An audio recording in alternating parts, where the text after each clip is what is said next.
சிம்பிளான டிசைன் பார்க்கலாமா?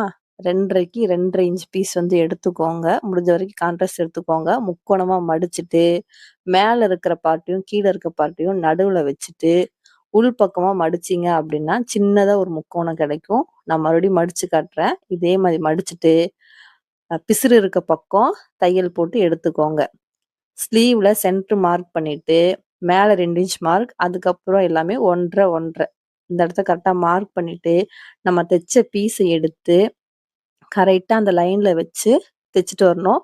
மார்க்கிங்க்கு மேல தான் வைக்கிறேன். நல்லா பார்த்துக்கோங்க. மார்க்கிங்க்கு மேல ஒரு ஒரு பீஸா வச்சு, பெரிய ஹோல் ஒரே ஒரு ஹோல் இருக்கிறது வந்து மேல் பக்கமா பார்த்து வச்சு தைச்சு எடுத்துட்டு வரேன். இதுக்கப்புறம் எக்ஸ்ட்ரா இருக்க கிளாத்த வந்து கரெக்ட்டா உள் பக்கமா வெட்டி, மறுபடி பாயிண்ட் 2ல வெட்டுறேன்.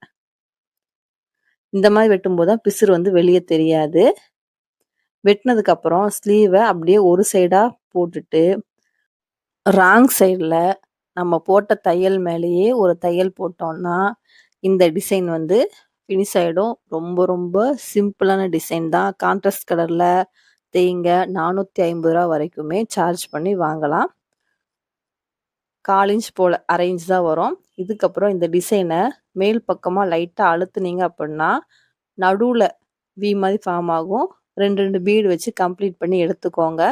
இதே மாரி பேக் பார்ட்லயும் வச்சு கம்ப்ளீட் பண்ணி எடுத்திருக்கேன். இந்த டிசைன் புடிச்சதுன்னா எனக்கு கமெண்ட் பண்ணுங்க. நீங்களும் ட்ரை பண்ணி பாருங்க. Thank you.